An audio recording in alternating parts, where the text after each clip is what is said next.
Greetings, my friends and fiends, and welcome to yet another, actually the final session zero of this first edition of D&D Surprise Party. I am your humble dungeon master, Ye Olde Dragon, coming at you via the courtesies of Chaotic Tiefling Productions.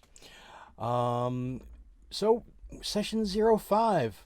By this point, you've already seen you've seen gaming session 1, and you've already met all of the players, and you actually witnessed their first meeting as co-players for this game. Because they do all know each other. They've all performed with each other at one point or other, but they don't know who they are playing with. Except for me, of course. I know who they are, and they all know who I am. Hey, somebody's got to know somebody, right? So, without any further ado, let's get started with session 0, number 5.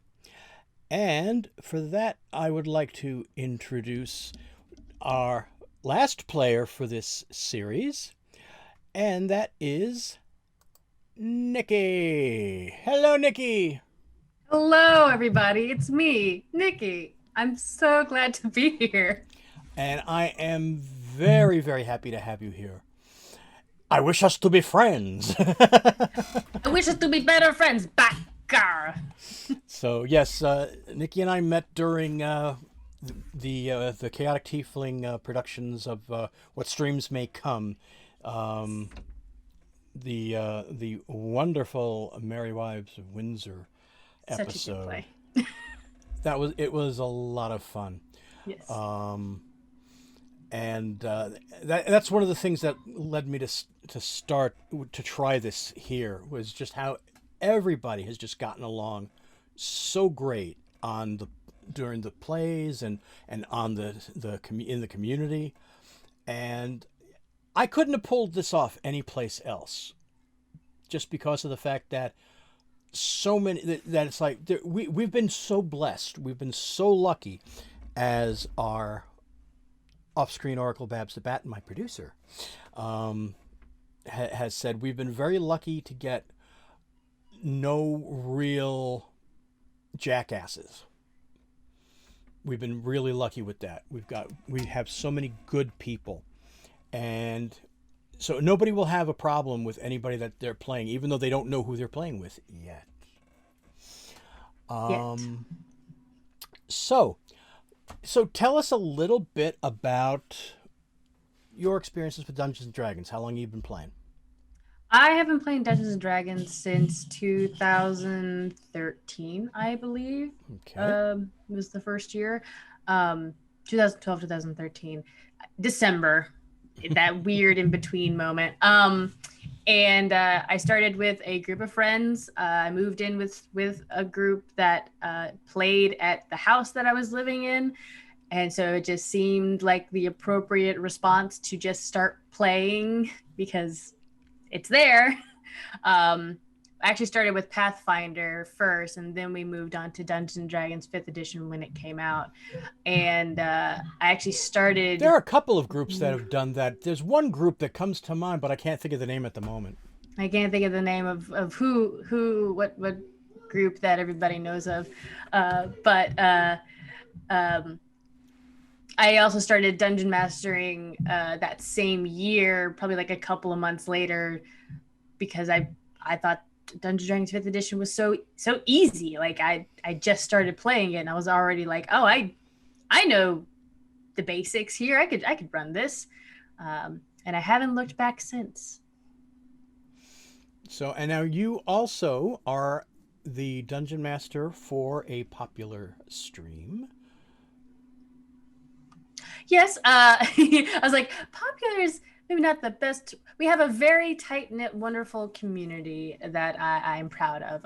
Yes, me and my co-host, April, we run Slady's ATL, and I am the GM right now for Hunt for the Heart Shards, where we'll be entering season 2 in February. Okay. But January, we're running a bunch of like fun one-shots with lesser known tabletop RPGs. I'll be running one this Friday, actually, the 8th. Well, actually, you'll have already run this game. I will have already run this game by the time you all hear this, and by the time you see me in person. But you'll probably hear about it on the Twitters anyway, if you're listening to this.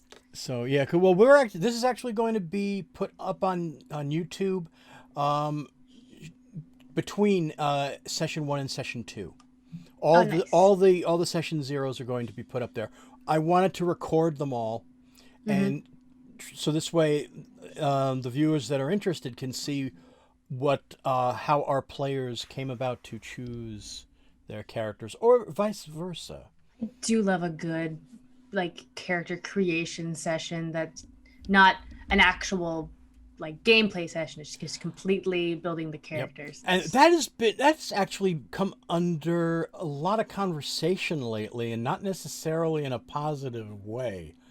I don't know did you see that on Twitter recently with the whole thing? Oh, somebody was saying, there was the whole thing about there is no need for a session 0. And it's I completely disagree with that, not just because of character creation, but it's the time for players to meet their GM. It's the time for players and GM to talk about the game that they want to play, not just the theme, but also, are you more story-based? Are you more combat-based? Are you looking for something very fun? Are you looking for something a little more crunchy? Also to talk about the safety systems that should be going into your D&D games, or any tabletop RPG for that matter. Session 0s are great, and if you can even include the audience in on that session 0 as well, I think that absolutely brings your audience together in with the players and the game, which is beautiful and wonderful. I'm just so thrilled that we can do this, and I'm so thrilled to have you come along for the ride. I'm happy to be here, and I'm happy to take the wheel and just drive us down kooky, crazy, bumpy road land. It's what I'm here for. Okay, well, first of all, I'm going to just go over some of our house rules first. Now, part of it is actually, the very first one is going to be involving the character creation. Now, D&D Beyond does have the digital dice, and they have just recently added in, they just recently added it to the character builder. The problem is that the first 2 session 0s that I did, that feature was not then available. Unfortunate. So I have been letting everybody else use regular, good old-fashioned math rocks. I have so many of them. Because the thing is, I also had actually decided to do that from the start, that we would be able to, everybody could use regular dice if they wanted to, because all throughout the pandemic and everything's been virtual, everything's been digital, and a lot of people that I know miss the tactile sensation of rolling and hearing the clickety-clack of those math rocks. So that's why I figured, okay, we'll do that, and then when we actually get into playing, it'll be up to you if you want to use the D&D Beyond digital dice or continue with the regular dice. I myself am going to be using regular dice throughout the game, only because, for the time being at least, my computer can't handle the digital dice. Yes. And of a broadcast as well. So it's going to be a little bit difficult. So I will be going strictly analog. But then again, there's also a very special die that will be included, and that is this bad boy right here. Wow. I hope people will eventually get to see this on screen, because that is a big dice. Yes. Huge. This is a Dire D20 that I acquired from Die Hard Dice. And Nice. I actually have designed a mechanic around that die. Oh, love it. It's going to be very, very random for events and everything. It's going to randomly select who the affected character is. Every session will be a different affected character. I love it. Oh, that's so good. I don't even know what that means, but the fact that there's randomization and it's going to affect a character is my favorite. But it's called the surprise die. I love it. Because, well, the thing is, I had to come up with something to keep the surprises going, because once you find out who you're playing with, that's the end of the surprise. So there needed to be some more surprises. So Thank you for continuing the surprises. Yes, that's what I wanted to do. So it's a little bit convoluted, but it's meant to be a little bit misleading and confusing to put people off their game. Like, sometimes you might need to roll higher than the surprise die to succeed, or sometimes randomly you might need to roll lower than the surprise die to succeed.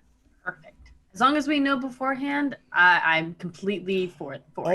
If there is a triggering event,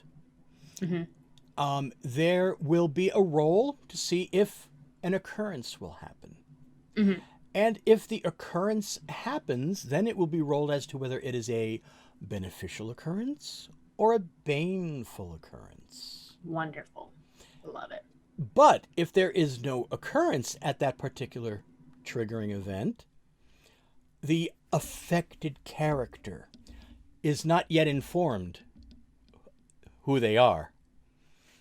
They might go the entire episode without knowing. If there are 3 opportunities that are missed, that somehow through sheer dumb luck there is no occurrence, there will be a special benefit for the affected character. You dumb beautiful boy. You missed all 3 of my opportunities. Here you go. Yep, that's basically it. But it's it's only if there are 3. Yes. Only if there are 3 triggering events. It's a hat trick. Yep. If there's only 2, there's no benefit coming for the next episode. That's when the benefit is. It's for the next episode. I know. Rule of 3. Great way to run any of that. Love it. Love it. So that's it's also the easiest. that's my little mechanic. And I actually have custom made tables for the occurrences. Sorry, I'm just like, I want to see it now, but we can't because we're not playing yet. But I'm really excited about it. That's part of the surprise. Surprise! So that's how the surprises will continue once everybody's initial surprise of who else is playing with you. Because you are not going to know until even at the beginning of the session, you're not going to know who's playing. You're all going to be in your own individual waiting rooms on the Zoom call. Perfect. Excellent. So it's going to be a lot of fun. Okay, so our house rules. House rules. Okay, first of all, for your stats, you will be rolling 4d6 and you will take away the lowest. That's pretty standard. But what I've done is I've taken an example from Mark Sherlock Humes of High Rollers fame, who came up with a very neat modification for this. Mine's either exactly the same or slightly different. I don't remember which right now. But if the stat modifiers total +5 or less, or less than +5, the player may opt to re-roll the entire set. But if you do, the new stat set is final, unless it is still under +5, and then you can opt for the standard array. And of course, you can arrange them in any order, any way that you want. Perfect. Okay, next is no matter the bonuses or penalties, barring advantage or disadvantage, a natural 1 is an automatic fail, and a natural 20 is an automatic success. Perfect. Downing a potion only requires a bonus action. And administering a potion to someone else, that requires a full action. So that's basically, instead of having to use the carouse feat, that it's just a basic bonus action. I love that. Yeah, I know that very famous Big Dungeons and Dragons show does that. Mm. Do they now? I honestly don't know. I don't watch the big Dungeons and Dragons show. I know of them through Twitters, but that's about it. Yeah, I mean they sometimes they just do such cheesy jokes. I mean,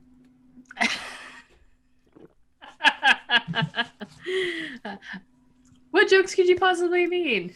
I I don't don't know. have a T-shirt, but I know that one of them's a T-shirt. Yes, but I do T-shirts. Oh, you do T-shirts. We could do this goof. We could do the goof. It'd be great. Okay. Anyway, um, okay, so that's the potions. Okay, next, when players help each other, you're going to be adding together all of the involved players' modifiers instead of just one player getting an advantage. Mm. So, in other Ooh. words, if you got a door that just will not open, Mm-hmm. and no, and you push and everything, all of however many characters can go, you can all add your strength modifiers to that roll. And so for this one, so like say one person is pushing, they have a +2 to their strength. Another person has a +1. They add them together. Yep. It's a +3. Are both players who are pushing on the door add that +3 to the strength, or is it just to one person rolling? It's the one person rolling, but they get to add all the strength modifiers of everybody that's helping. Okay, cool. Good to So know. it's basically like the person that's in the front pushing on the Yeah, door, and then the other person, pushing into them, yeah. and it'll be based on like each set. Like if three people come over try to lift a portcullis. Yeah. So, and that I borrowed from Deborah Ann Wall. Oh, She used that on Relics and Rarities. yes. No, I love her stuff. She is an amazing dungeon master. She's just an amazing person. That I too. love her. Okay, and I will be using the D4 variant rules for Resurrection. Mm. So, which you can find at the DM's Guild, by the way, for all of you out there. Love us DM's Guild. Show some love to our friends at D4. We're kind of like the redheaded stepbrother once removed, I think, to D4. Give or take. You've probably explained this already to the other people in session 0, but I do not know what the D4 resurrection rule is. So would you mind explaining that to me? Okay, basically, it's an all in. If you're going to, if a character dies, hopefully we won't need to go into this, because you're all going to only be first level characters. But That's but basically you're going to bargain you have to bargain to come back if you're Mm, subjected to a resurrection spell or a true resurrection spell or raise dead. hmm. Revivify is normal, Okay. and they incorporate a system using a bag of marbles. Mm. Um, and you have to pick out, if you pick out like like say a black marble, that's the death zone. You're dead. You dead. Ugh. But you can have a chance to bargain for your life back. Basically, um, all the people and anybody in your party can help to try to bring you back to make a connection, and you're bargaining with the death god of the setting, basically. Yep. And they put in and the person that makes the connection for you, based on what they roll, they will either put in a bargaining stone or a life stone, Mm. and then you would pick from it. If you pick a life stone, that's it. You are brought back. Hmm. If you pick the death stone, well, then you're dead Yeah. irrevocably. Hmm. And then if you get the bargaining stone, there is a complication that is set in.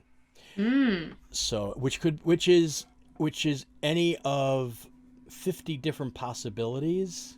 Hmm. Some all are complications. Some are not all that bad, like Hmm. maybe recurring nightmares. Some Hmm. are pretty bad, like you don't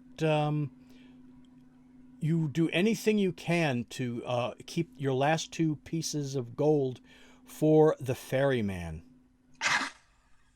if you do finally die. Oh man, you're like, if I have to go back, I might as well keep these coins. Well, because you cheated the ferryman out of his coin yeah. by coming back. Mm-hmm. So you always have to make sure you carry these coins on you. Oh yeah. So We love that. So it's very neat. If it becomes really necessary, I will go into more details than that. I also have to see about coming up with a slightly alternate version, because that's great if you're around the table. Yes. But virtually, yeah, I don't know how to do that. So I have to. I'm going to talk to Dustin and Devin and see if see what that might be. What an alternate take might be that we can do. Yeah. So we'll see about that. So the only other house rule is about combat. It's about critical rolls. Okay. Not the show. Not the show. If a critical hit is rolled, be it a natural 20 or whatever is deemed a critical hit by some class or items, like some rangers get like a 19. A 19 is a critical for them. Yeah. And this is also modified from a D4, from D4's critical hit table.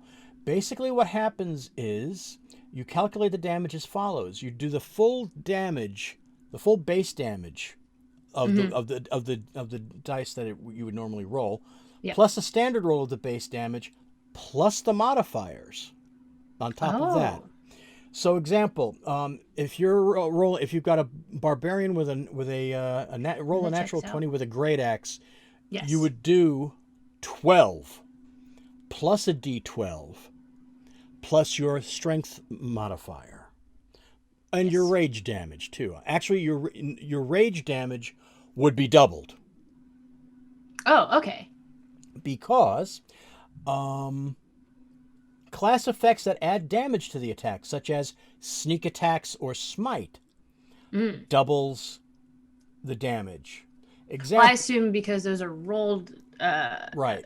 But the barbarians is a flat number. Right. But if that it is getting doubled as well, awesome, love it. But like for example, for the if a natural 20 rolled by a 5th level rogue, in addition to their weapon damage getting doubled, the sneak attack would add 18 plus 3d6 on top of that.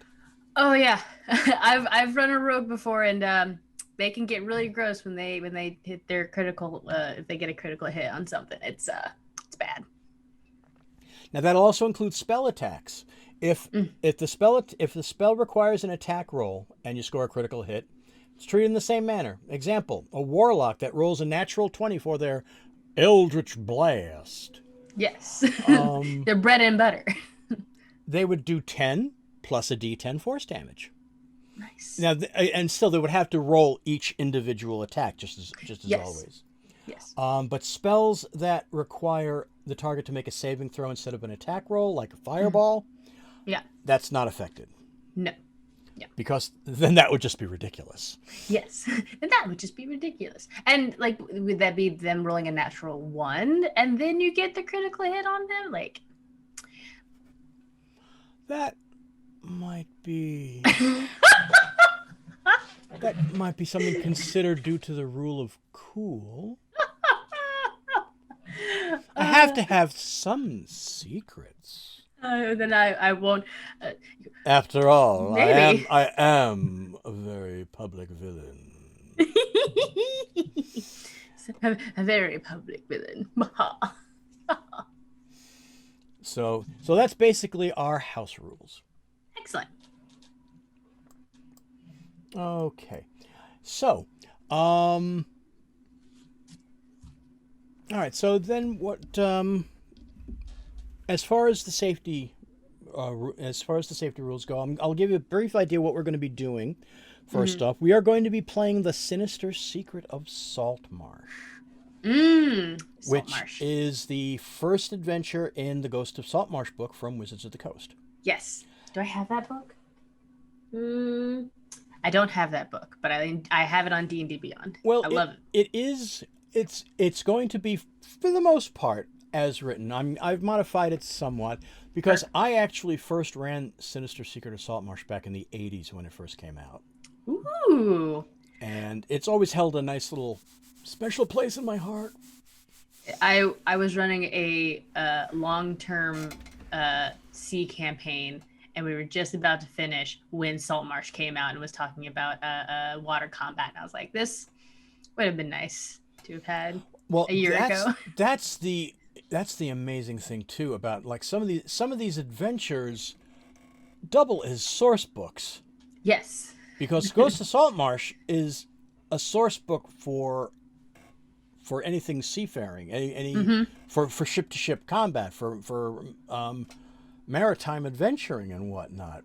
So it offers so many possibilities. I love it. So so that means now in the first part of the trilogy, because we're only going to be doing the first adventure, just Sinister Secret of Saltmarsh. Yep. There's not too much, but there might be a little bit of body horror in the way of like very low level Cthulhu type stuff. You don't have any problems with that, do you?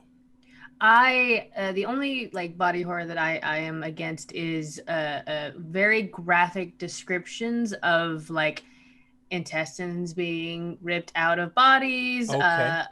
like body parts literally being like forced out of people's bodies, and just described in a way that would be more closely related to gore porn, if that makes sense. Okay. Just knowing that, this person's eyes are missing, or let me put it this way. I am more a classic horror movie fan than a modern horror movie fan. Perfect. I'm not a fan of the slasher flick. No. I'm basically when horror movies went color, I was pretty much I much prefer the thrilling horror.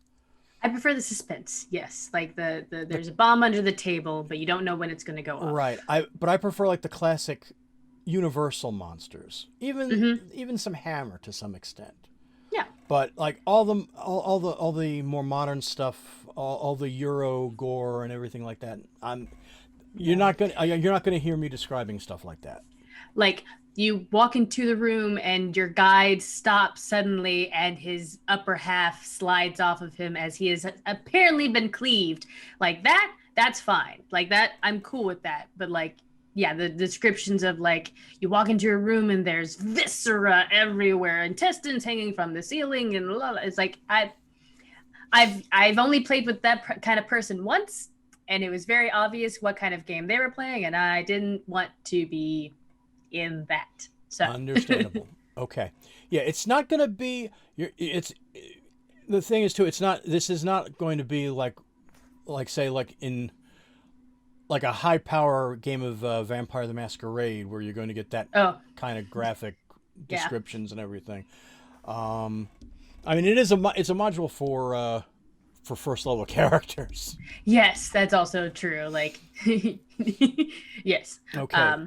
So what else is a red flag for you that throw the X up for? Anything with I usually have a rule in my game that children have plot armor. There's never a child death or any harm or rudeness to kids in my games, because as a mom, I have a child, and so like I know that sometimes children die. That happens, and it's unfortunate. But even just like you see someone kick a child, or you watch somebody throw a child into the ocean, nope. Okay. Hard no. Okay, because it would never be just for gratuitousness. It would definitely have to be something about instant payback. Something like that would be like recrimination. Like if it's this one villainous guy, he might like grab a child for a hostage, or a child and a woman, like a woman and her baby, or something like that. My character will immediately jump into combat. Then that is fine. That's the only way that would happen, is if it was in a preventable measure, and it's not something that can go unpunished. Yeah. And I do actually like really want to emphasize, like, even if, like, the kid and the mom are being grabbed, like, that's fine. Like, you watch this person take them hostage and they run into the room and they run in and the mom and the kid are fine. Like, that is very good for me, and that helps me stay in character. That helps me not to break out of the game, and also just I do not want to worry about a imaginary child's safety. Right. So that's pretty much it. Okay. Yeah. It's pretty much what everybody else has been saying too. So there's. I mean, like I have like those are the two that aren't universal. I found for tables. Okay. Even though I think most dungeon masters are like, yeah, no, absolutely. And then there's the like obvious, like no sexual abuse or no racial slurs or. Okay. Or... There won't be anything like that. Although, just to give you a heads up, there is some tension in the area towards dwarves. That's built into the story, though. Yeah. It deals primarily with something that the dwarves are doing that might affect the future of the town. So there's animosity towards them. Yeah. But I doubt anyone's going to like come up to a dwarf character and call them the equivalent of like a slur or something like that. They'll just be like, are you with the other dwarves? No? Okay. Still shifty though. Like, that's fine. I just am not a huge fan of would be something paralleling it to like what's going on right now in today's society. Right. Well, it might be something along the lines of, like, say, if somebody were to take a dwarf, they might be told, why don't you go to your mine instead? Because that's one of the things is there. It's a little bit of a spoil, but it's to help give some context too. Yeah. It's a mining operation that's going on. Yeah. So. Yeah. And the dwarf character's just like, you can shove it. And you can deal with it as you see fit if you are a dwarf. Yes. So all right. So is that as far as you're concerned for things that need to be covered? If there is anything that happens that for some unforeseen reason upsets you, you need to and I'm going to go over this during the game again. What we're going to do is you'll just need to like get a message via the Zoom chat to Babs. Yeah. And then she'll mute the mic and maybe turn your camera off. We'll take a break then. Yeah. And then we'll go from there. We'll talk about it while we're off, and then we'll take it from there to see what we're going to do. But I do not foresee anything happening, but then again, you never know with random occurrences. Yeah. Sometimes things happen, and it's good to have those safety nets in place just in case. That's why they're there. I'm still new to that whole area because, again, I never had to deal with situations like that with my friends.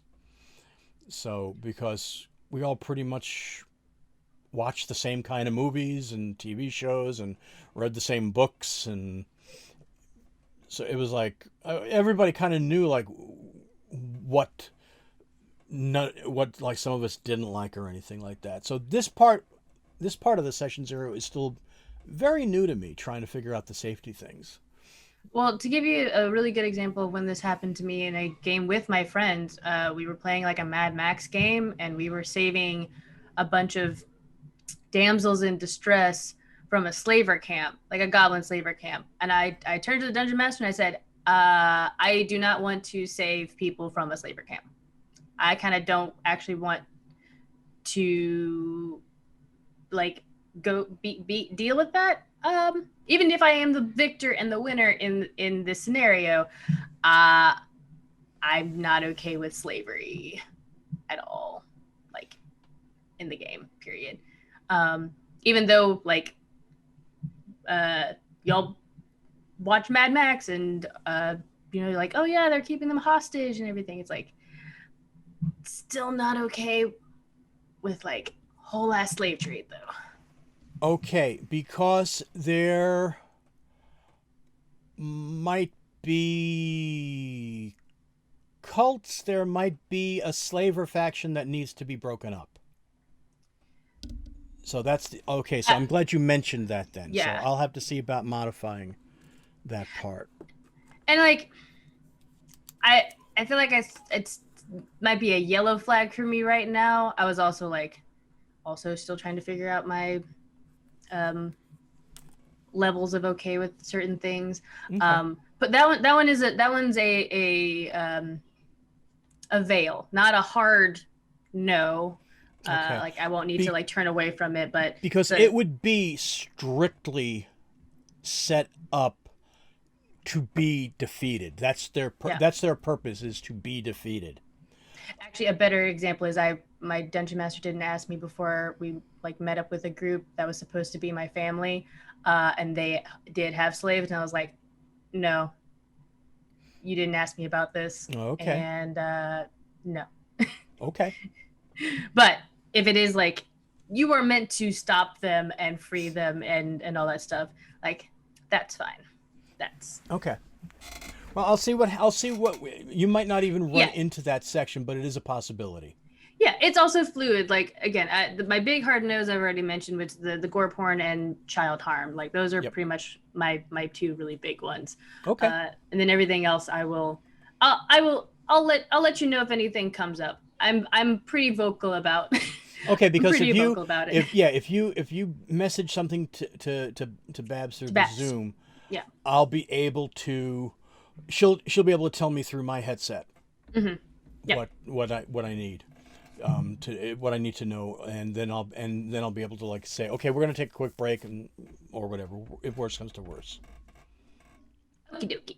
Okay, so you will actually get to know the other 4 races and classes.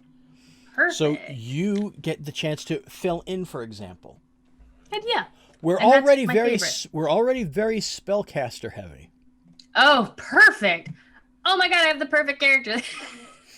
Yay! So now we have a feral tiefling and a standard tiefling. Perfect. We also have a half orc, half elf rogue. Nice. And we have an Aarakocra druid. Oh, okay. Then I have. And the one tiefling, the one regular tiefling is an artificer, and the feral tiefling is a warlock. So you have a druid, a warlock, a artificer, and a rogue who wants to get to arcane trickster, I believe. What we do not have is we don't have a tank, nor do we have a healer in this party. Well, there is the druid. Druid, I always find that druids are not utilitarian. They can be healers, but a lot of their spells are not catered to healing, which is not a bad thing. They can do so many other things as well. So there's not someone that is a dedicated healer, right, or someone that is a dedicated tank. Right. Well, there's always that old bastion of both. Oh yeah. So, but it depends on like, well, what race do you think you want to go for? I am personally a huge fan of Genasi. the half combination of gin and whatever. So I was thinking, because this is salt marsh, to go with a water genasi. Okay. So click on the water genasi then, please. Yep. And just and it's some fun stuff here too. Oh yeah. Now we're Wisdom score increase, Constitution score increase, ah resistance to ah, acid. but those racial increases, you can take them and put them into another area if you so wish. That's part of the deal with Tasha's. We'll get to that in Yes. just a second. So I just need you to click on Yes. choose the race. But these are good things. Like I did not realize that they had resistance to acid damage. They have resistance to acid damage. They are amphibious, so that means they Mm-hmm. can breathe air and water. They have a swim speed, and Shape water. they have shape water as a cantrip at the beginning. At third level, they can cast create or destroy water at second level. Um, and yeah, that's their little special thing. Now, I personally want to keep their +2 Constitution and Okay. +1 Wisdom Okay. Well, first off, for just them. do me a favor and just Mm-hmm. choose the race if you Okay, haven't it's already chosen. done so. Okay, Yes. great. All right. So let's see.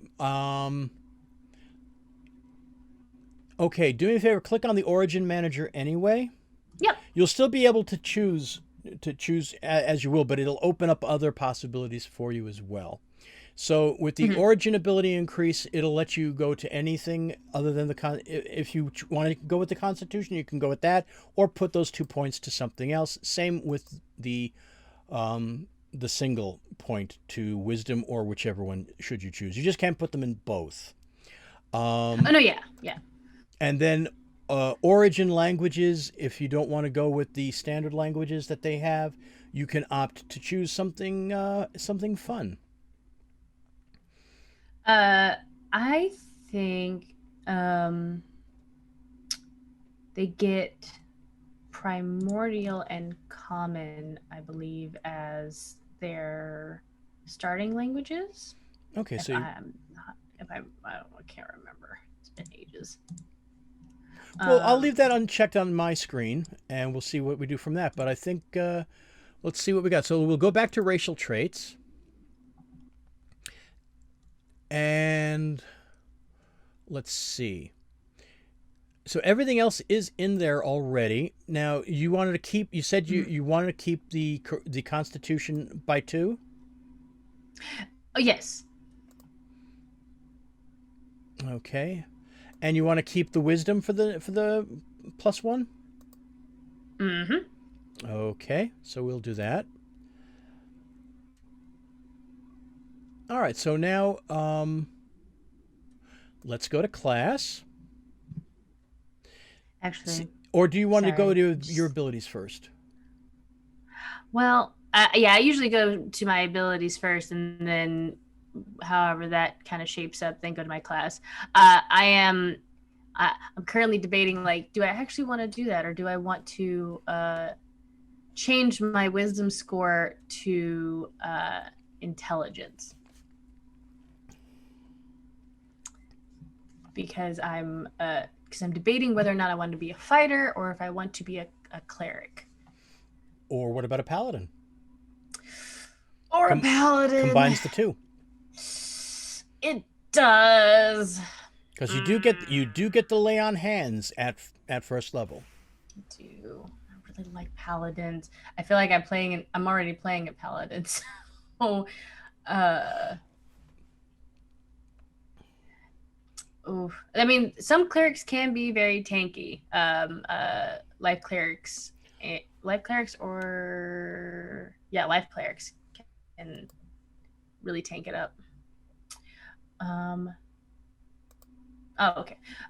So going to still keeping everything how we had it selected before, and then going over to the abilities. Okay, so let's go to the abilities, and the way we're going to do this is we're going to select manual/rolled. All right, so the first roll we have 7 plus 6 is a 13. Okay. And just for our viewers at home, I'm entering these right now in the different under the different abilities, but I'll change them to what they're going to be. I just needed someplace to record them on screen for you. Yep. Okay, so next. Next roll is another 13. Lucky 13. Lucky 13s. This one is not so good. Just a 10. Regular old 10. 5 and 6, 11. Okay. Ooh, this one's a very, oh my god, that was almost max. 12 plus 5, 17. Nice. That's very good. And your last number? Last number, is a 9. Okay. All right. So, I think you're in the +5 range. Let me see. +1.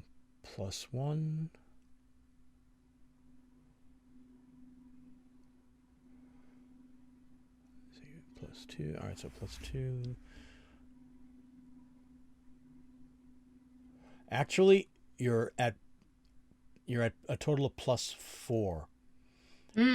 You can re-roll that if you wish, but you know that 17 is very nice, and you have the two 13s.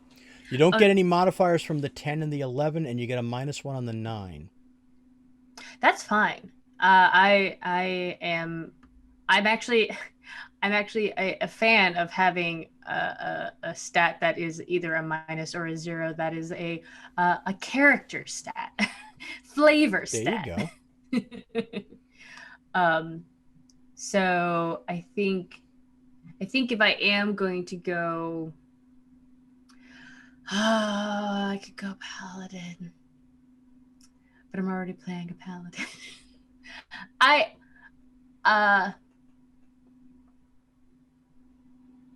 Why not? I could be a paladin. Yeah, I could be a paladin. Let's be a paladin. So my 17 is definitely going to go into strength. Okay. So I can be a heavy hitter. And then one of those 13s is going into Constitution. Just because I know I get the extra +2 to it as well. I just want those extra hit points so I can be the greatest tank that no one ever was. My charisma is also going to be a 13 because that's my spell casting modifier. Then let's do wisdom is 11. Dexterity is a 10. And intelligence is a 9. Because intelligence is usually my dump stat. Okay. So that would give you, all right, a +3 on the modifier score for the strength. 10 dexterity, no modifier. The constitution, that would give you the 15, which would give you a modifier of +2. So you get 2 hit points per level. Yep. Your intelligence will be a -1 modifier. Yep. And wisdom will be a 12 with for a total of +1 modifier. And your charisma is a 13, which gives you a +1 for that as well. Yep. So we've got those figured in, and now we'll go back to class. Yes. And we are picking Paladin.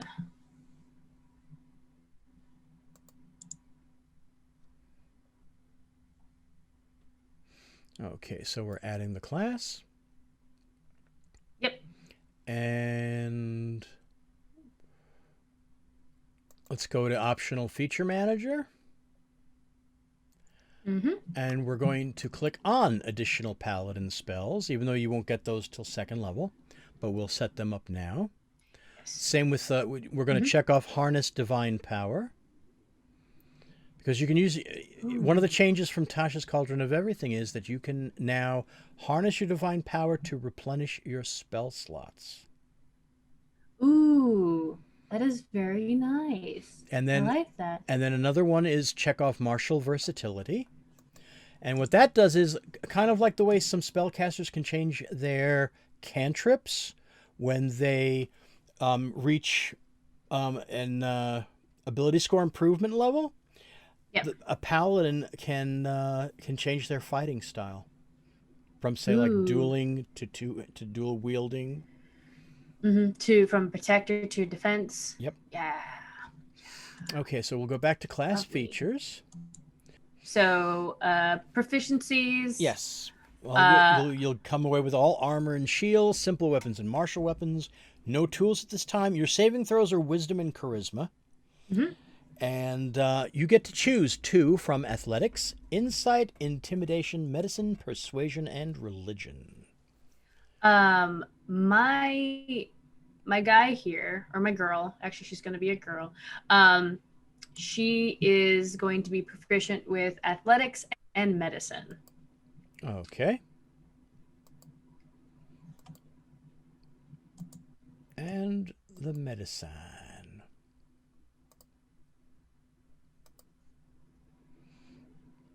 Okay, so at first level you also get Divine Sense. The presence of strong evil registers on your senses like a noxious odor, and powerful good rings like heavenly music in your ears. As an action, you can open your awareness to detect such forces until the end of your next turn. You know the location of any celestial, fiend, or undead within 60 feet of you that is not behind total cover. So that's a nice little thing to have at the very beginning. I know the general location of them, but I do not know like specifics about within 60 them. Within 60 feet, you'll know something is there. Yeah, like, oh yeah, I sense a celestial, and then you go over there and it could be like a small like celestial stag creature that's a CR 1/4, right, or a whole angel. Right. Well, you wouldn't be able to know exactly what it is, but no, I would not know. Yeah, like it actually even says like you know the type, celestial, fiend, or undead of any being whose presence you sense, but not its identity. For example, Strahd. Like, oh yeah, there's a vampire. Is it a vampire spawn or is it Strahd? You don't know. Well, you wouldn't even know if it was what type of undead it would be. It would just be the general type. Oh yeah, just it's undead. Yeah.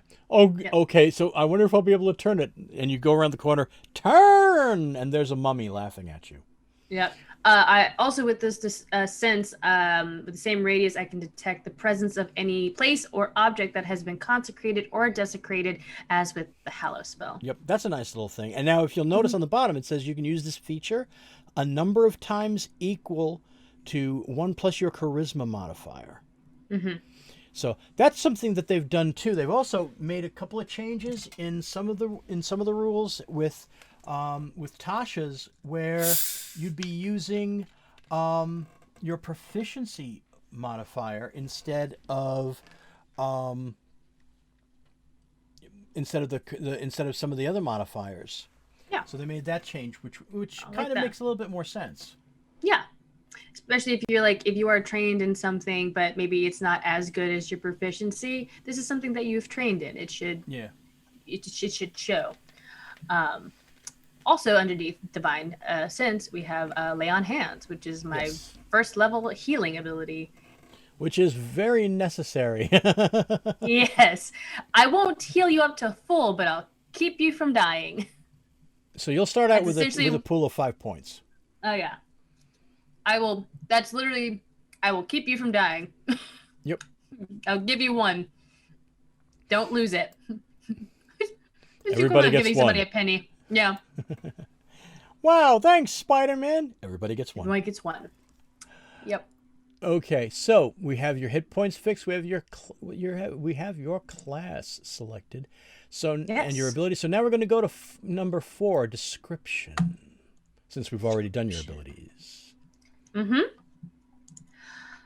And let's see. There's so Background. many backgrounds to Now, a number of these are choose. not going to be available, even though I'm using the source books for them. The source books were more along the lines for the races, to make Yeah. some more races available, some classes available, and even some possible items and item types available.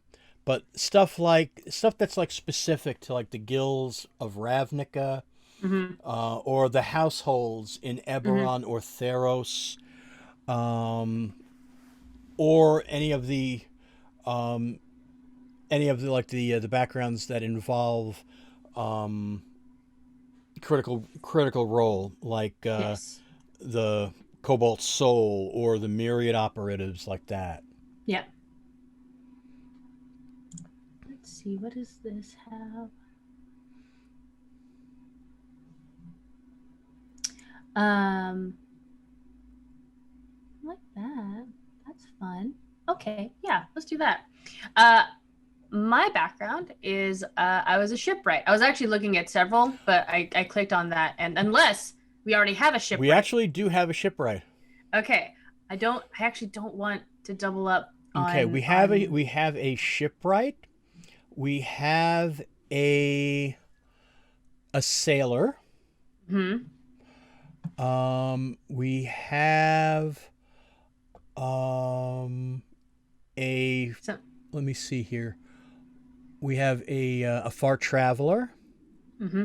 Love that one. and we That's. have a clan crafter. Oh, I also like Clancraft. I don't feel like enough people choose it, but it's actually I like it a lot. My female dwarven forge cleric is also a clan crafter, even though she's already a dwarf. Oh no, I made a Dwarven monk clan crafter. Love that character. She is one of my favorites. She became an NPC essentially after like 3 levels, but I love her. She's adorable. Okay. Do I now? Ooh. Do I want to be a noble or a pirate? A paladin pirate. Yes. Oh, of course. Oh, it's Absolutely. the it was your nanny accidentally apprenticed you to a pirate Yep. instead of a ship's pilot. Yep. Yes, let's totally rip off the Pirates of Penzance. Oh, absolutely. And then we find out that I was born on a leap year, so I'm not 21. I'm only 7 or 3 or whatever they I'm only made. 5. You're only I'm only 5 5. and a little That's bit right. over. Then yes, let's be a pirate. I love pirates. They're great. Um and so obviously I am a I've sailed on sea-going vessels for years. In that time, I faced down mighty storms, monsters of the deep, and those who would wanted to sink your craft to the bottomless depths. I don't think I would. I don't think I'm I don't think I'm a renowned pirate. I think I'm a pirate in training. I think I'm more of a I've done a lot of different jobs. I've stolen small goods, but nothing that has given me infamy just yet. Actually, that's not true. I did accidentally sink another pirate ship, which made me a pirate. That pirate does not like me very much. Nobody would be afraid of the dread pirate Wesley. No one be afraid of the dread pirate Wesley. But that one's actually fun. This is more like I was on this person's ship and just left the tea kettle on, and the whole ship burned to the ground. That you might be the worst pirate I've ever seen. Yes, but you've heard of me. That yes, absolutely that. So in that case, I want.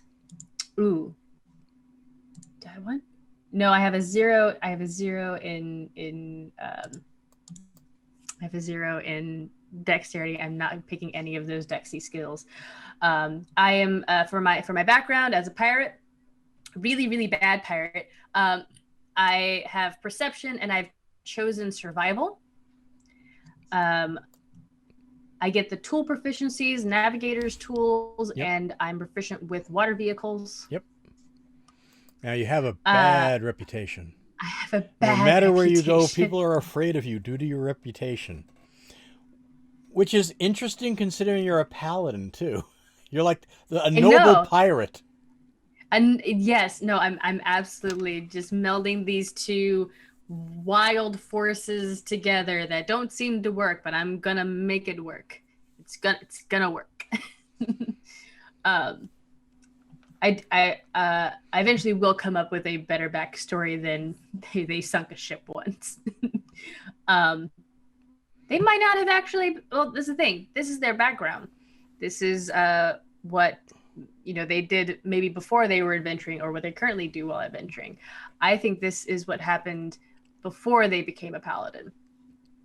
I think they gained their paladin abilities while they were lost at sea. And you made your peace with a beneficent deity. Yes. I don't know which deity yet.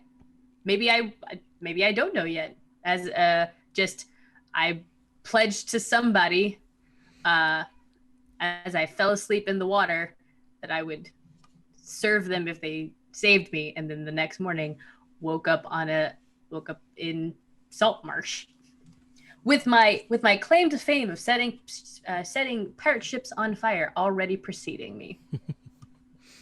Oh, it's the Dread Pirate Tea Cozy. I love it. Do you want me to do the suggested characteristics things, or any of the character details? You can go ahead and either choose, or we can random. You can randomize them. It's up to you. We do need 2 personality traits. I will give you 2 personality traits. Excuse me.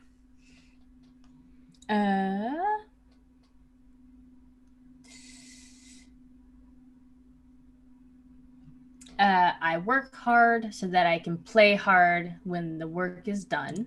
Okay, I'll add that. And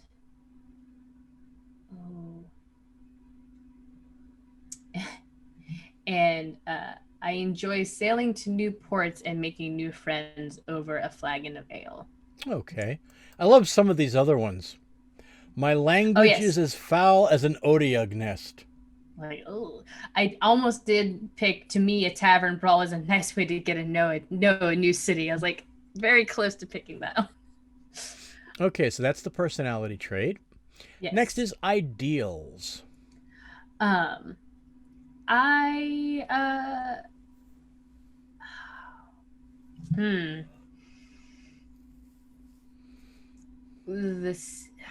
might go either chaos or any.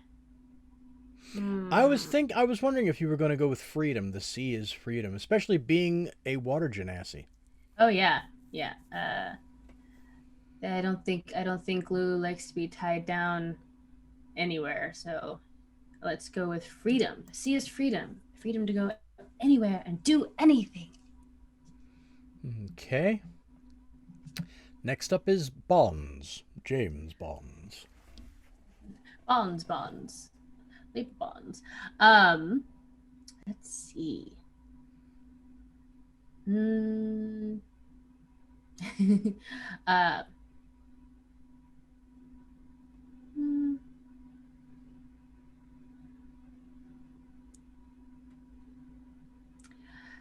I love number 4. In a harbor town, I have a paramour whose eyes nearly stole me from the sea. Now, is this in this harbor town? Does she work laying whiskey down? I said, Brandy, you're a fine girl. I think I'm actually gonna do uh the ship is most important. Crew and captain come and go. Um, I don't have a ship. I would like a ship. Just don't let me cook tea. Just don't let me make tea. There's nothing we tea. There's something in the kitchen caught on fire. Excuse me. Um, Something caught on something, fire. something Sank coming. the ship. Yes. You don't need to worry about the logistics. The ship went down. I became a paladin of so and so, and now we're here. Let's go get us a ship. And With finally, flaws. flaws. Um. Uh. Hmm. My pride will probably lead to my destruction. Okay. Prideful woman. Pride goeth before the fall. Very much. Okay, so we've got those down. Mm-hmm. Now, did I hear you mention a name earlier? Yes. Her name is Lludani Wave Crash. And how do you spell that, please? Somebody has the last name Wave Crash. Lludani is spelled Lludani.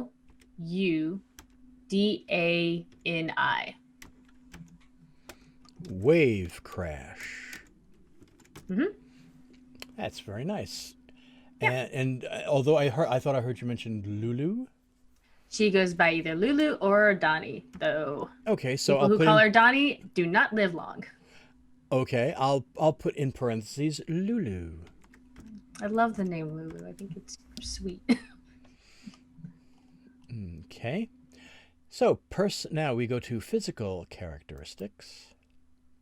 Do you care about the character details, alignment, faith, Oh, lifestyle? that. Okay, right. Sorry. Okay, I thought No, it you're was in fine. another section. Okay, alignment. Well,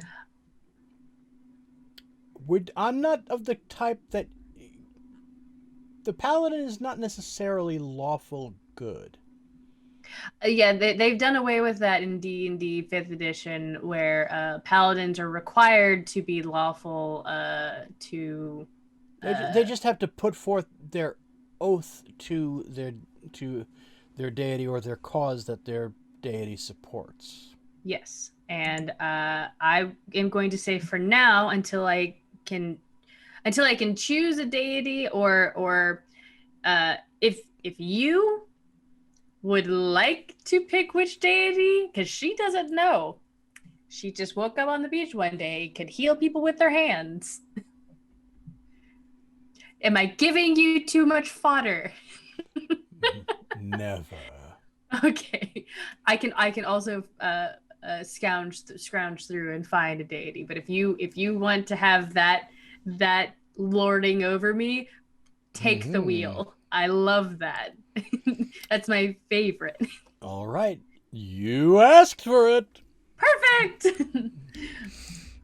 Okay, so what do you see yourself starting out with as your alignment would start out? Chaotic good. Chaotic good. I had a feeling you were going to go there. So faith will be blank for now. I put the C. Okay. Just for now, it's the C. And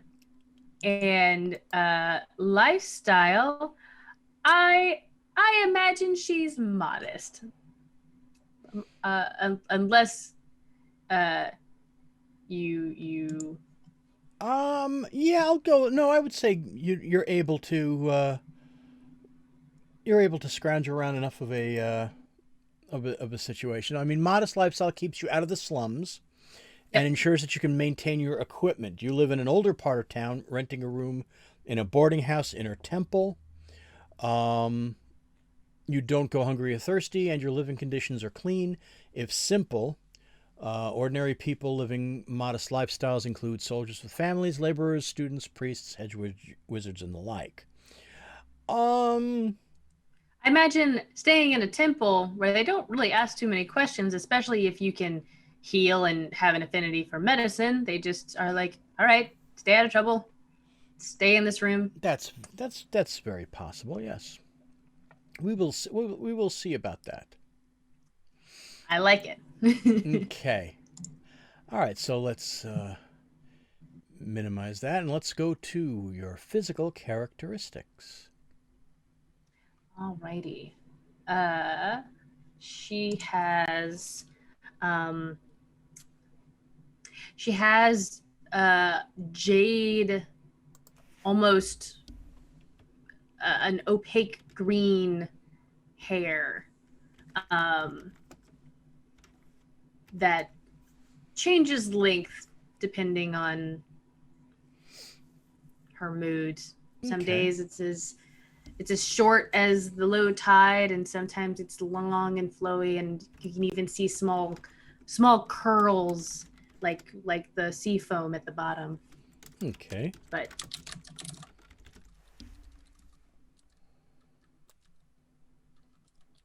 I can't fit the whole thing in there. I have jade green hair. That's fine. Length can change. Okay. Yes, perfect. And skin color. Her skin color, yeah, I also wanted her to be like I wanted to be like almost an opaque green going into blue. Kind of Not like a quite. seafoam green. Maybe Kinda closer like to a seafoam. teal. Teal. That's the right word for it. Teal. Okay.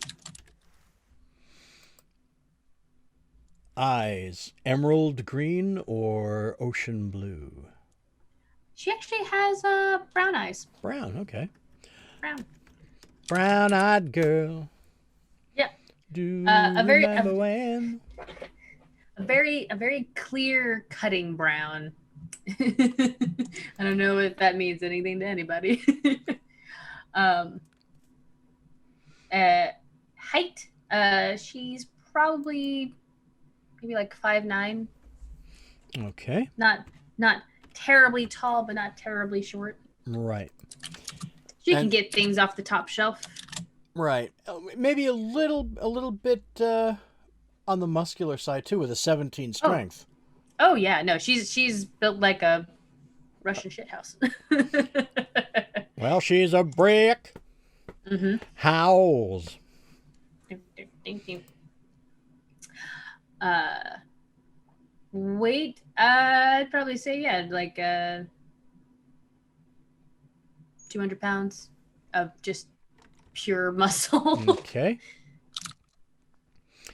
And your age? She's 30. Okay. Not young, but also still it's still wet, a little wet behind her ears. Ba-dum. The joke being she's a water gymnast. Sorry. Okay. And we already have female. Yep. Okay, we already have your personal characteristics down. Yep. Okay. Let's go to your equipment. Yay, equipment. All right. She is going to We're going to start with starting equipment as opposed to just the gold. So, yep. Martial weapon and a shield or two martial weapons? She is doing a martial weapon and a shield, and we're doing the tried and true longsword and a shield. Okay.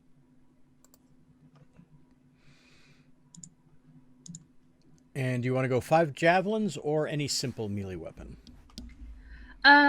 She's going to have a simple melee weapon, and she's going to have a hand axe. Okay.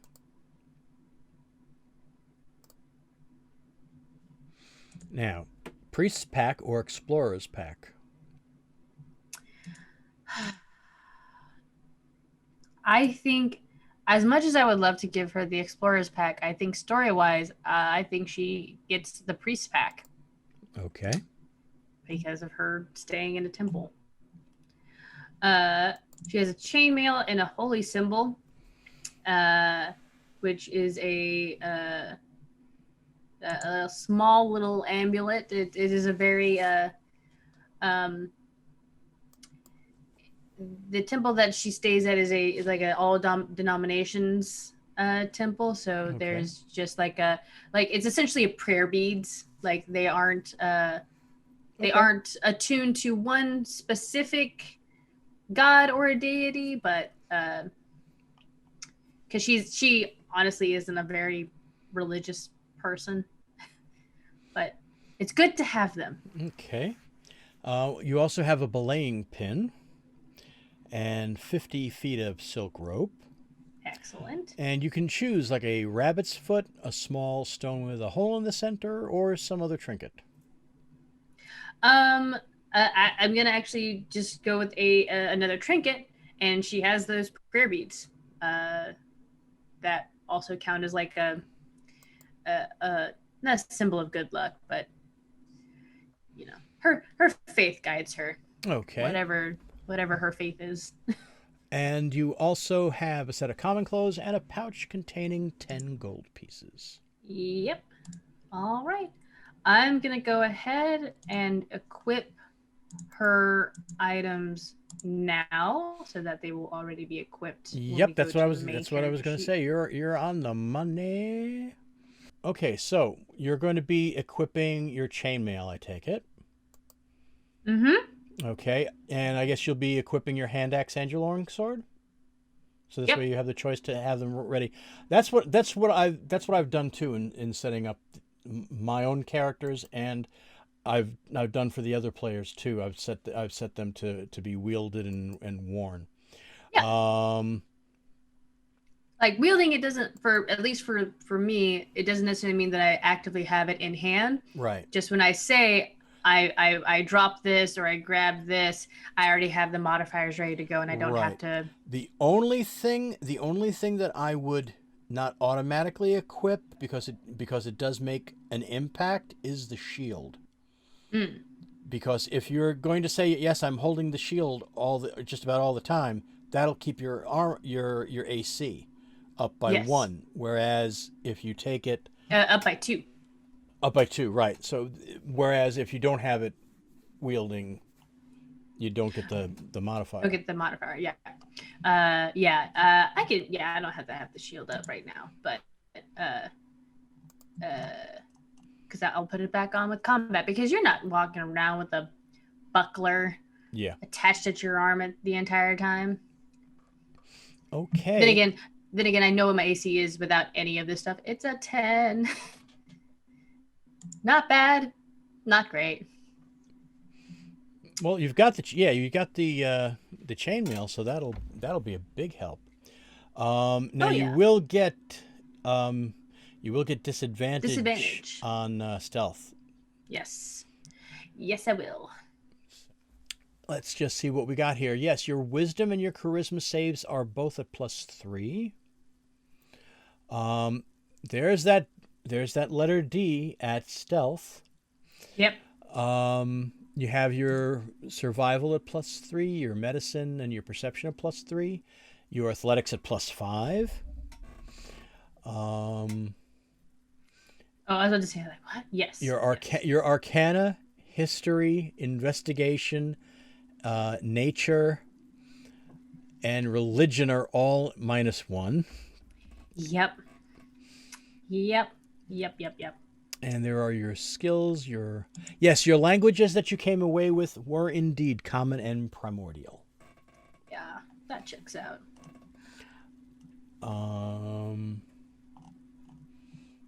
I think you're good to go. You have your defenses against resistance against acid. You're currently at armor class 16.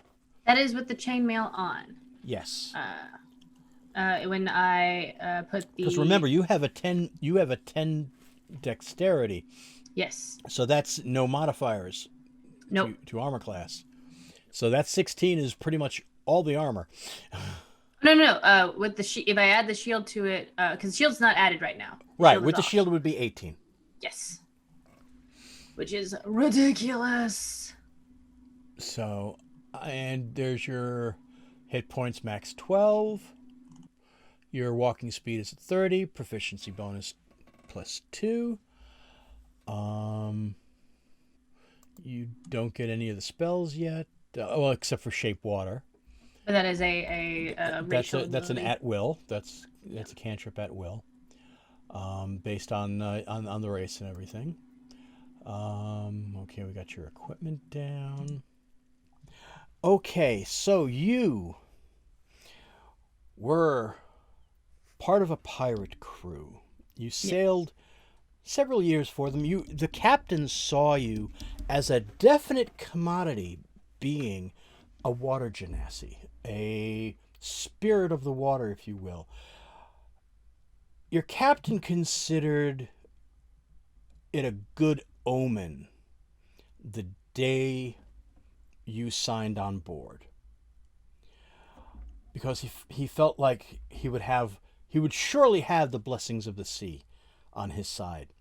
And you tried to help with that as much as you could, with some gentle shaping of the water, helping to push the tide to try to keep try to help manage with going through rocky coves and whatnot.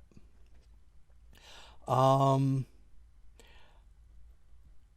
and then all of a sudden, the last thing you remember is just a blinding flash of light and heat.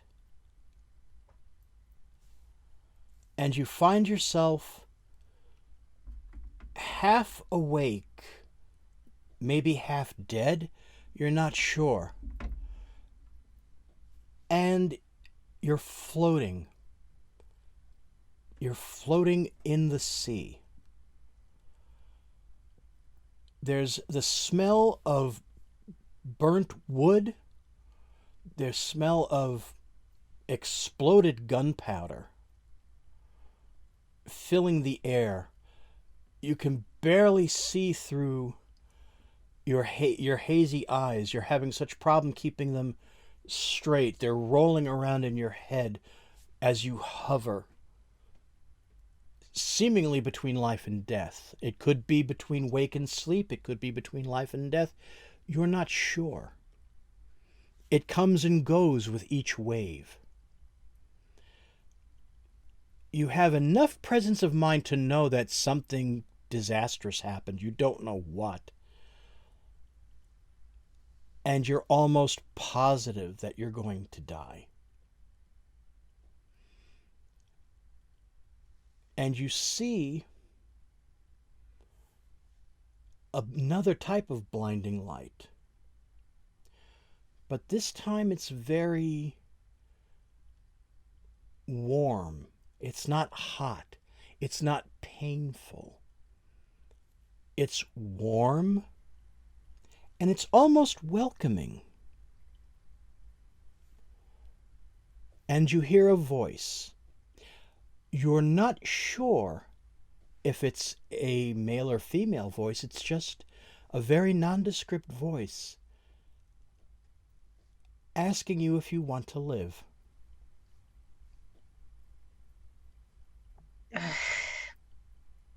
Yeah, I want to live. I- yes, I want to live. If you do wish to live, will you help others? Uh, yes. If you promise to help others, I will promise to help you as I can. Okay. Yeah, I'll do that. I'll help others. Very well. And you start sinking beneath the waves. But the light seems to follow you down, and then it gets so dazzlingly bright that you just black out.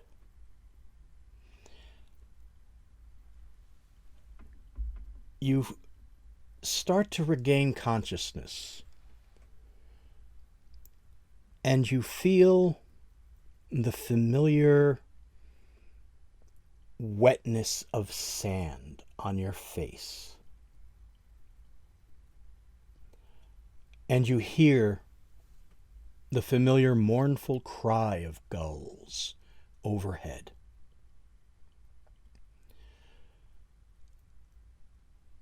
The burnt smell is no longer there. It's the fresh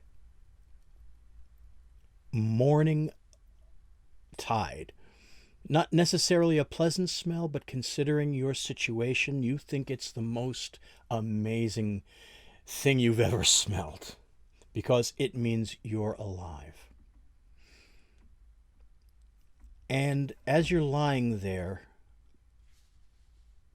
on your stomach in the sand, you feel the gentle pinch of a hermit crab on your hand. Looks up at the hermit crab and just is rude. And as you go to shoo it away, you notice something that was never there before. Up your arm, there's almost the mark, that looks very much like a wave, a cresting wave. It's a much darker green, closer to a blue than your own teal skin color. And it has the barest hint of white foam at that crest. This is not a tattoo. This is just there on your arm. It is definitely not ink, but it's some sort of mark. Huh. Okay. Okay. Okay. And That's you fair hear now. you hear the gulls starting to cry out a little bit louder. And you look around and you see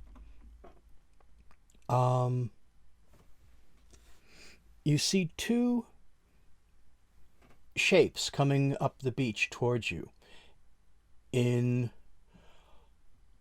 oceanic blue robes with dark trim, with a darker blue trim.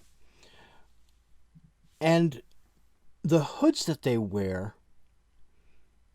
seem to have a little bit of white across the top, almost like the crest of a wave.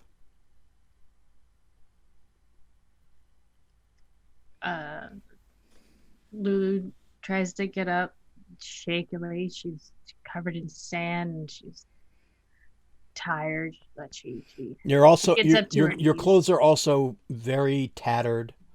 Yeah. You've been through something. You have just about nothing of your own on you. Although, when you start to get up, you feel something hard under your hand. She looks in what's in her hand. You see what looks like almost a square gem, a very small square gem. And it kind of looks like amber, but it seems to fluctuate between amber and a light blue. It almost looks like you have a wave in a bottle. Mm.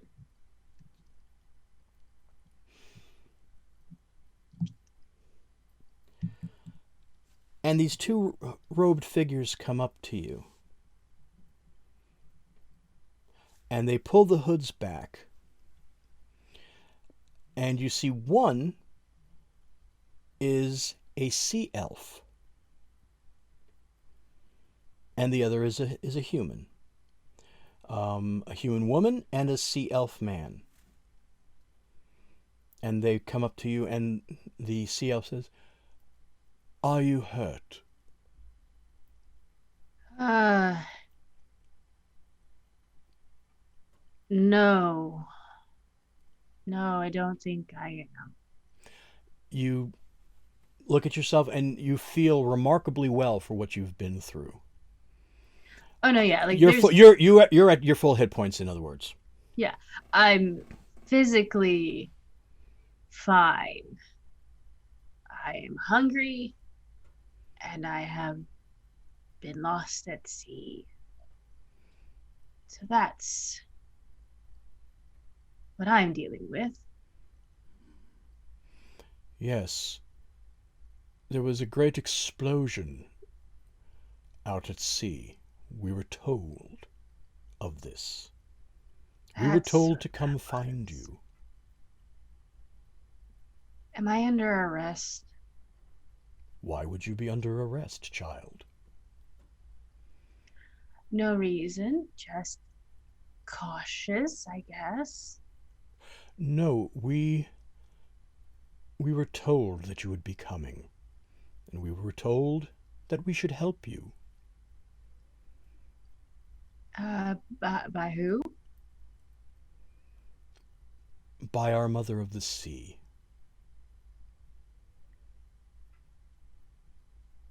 Oh, okay then. If you will come with us, we will I feed okay. you, and we will help you back to health. Okay. I'm not gonna look at a gift horse in the mouth. Sure. Yeah, thank you.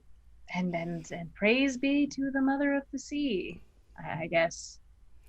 As you say that, your arm where the mark is actually kind of tingles.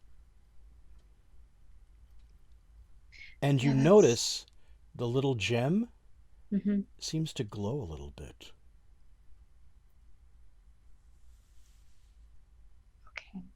That's did she say any um you know what? Never mind. Ignore me. I'm just very, very tired. Thank you very much for your hospitality. Not at all. We'll bring you back to our temple. Oh, Yes. great. Wonderful. We will help you prepare for your promise.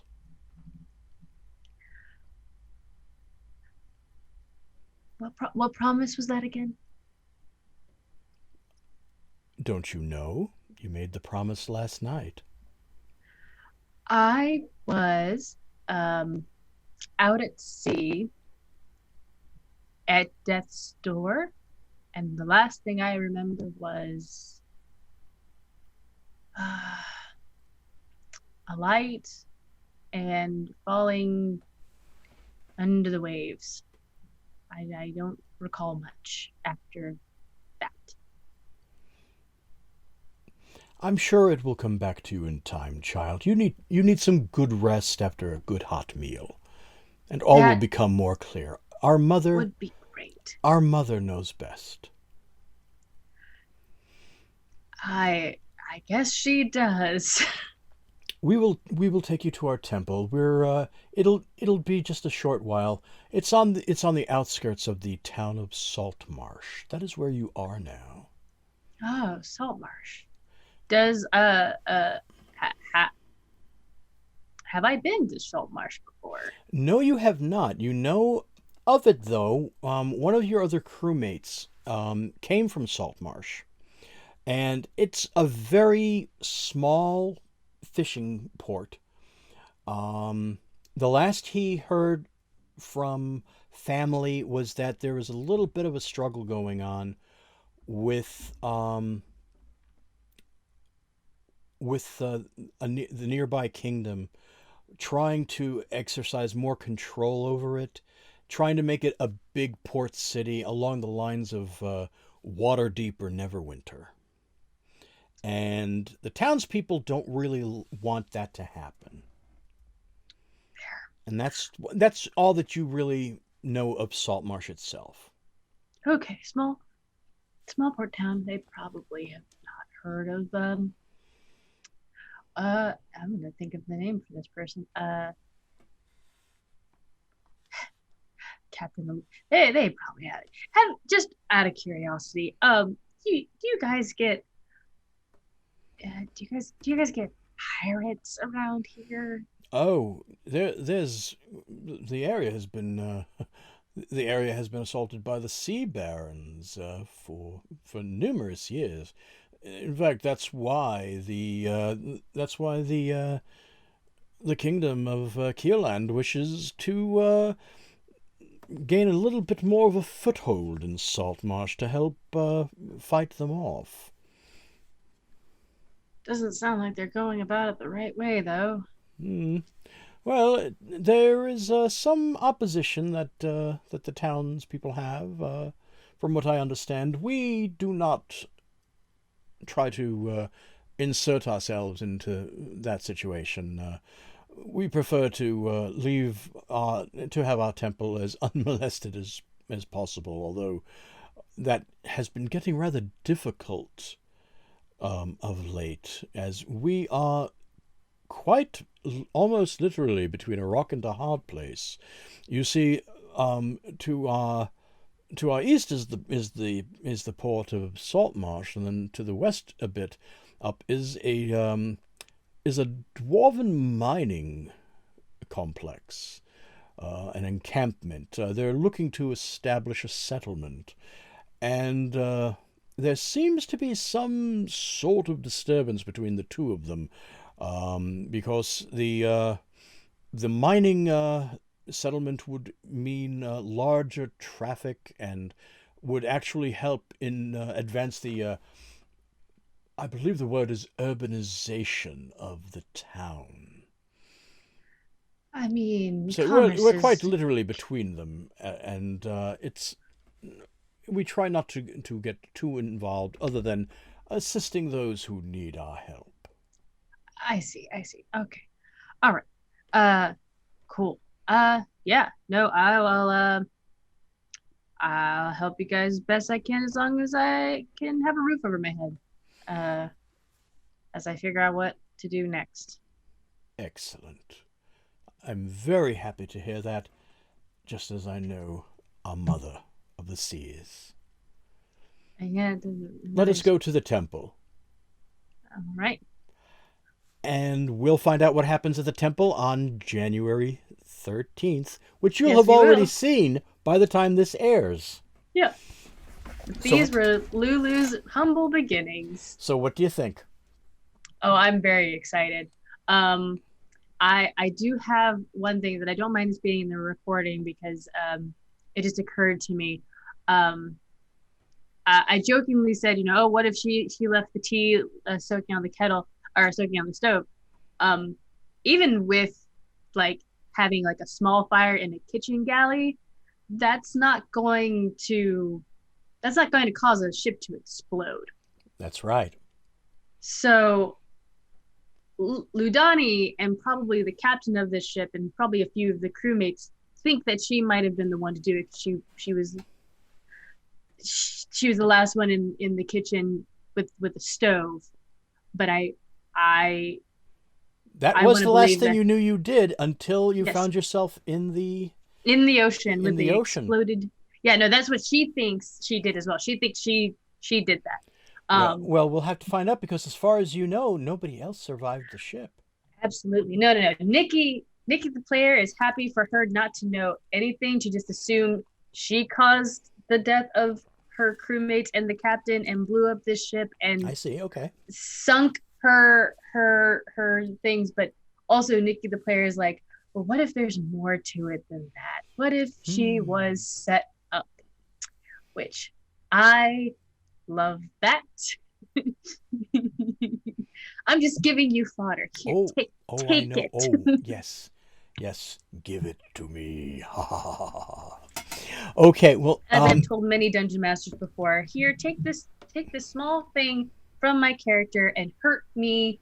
You have my permission. as you wish. And what he meant by that was, I'm going to. With pleasure, with great pleasure. With glee.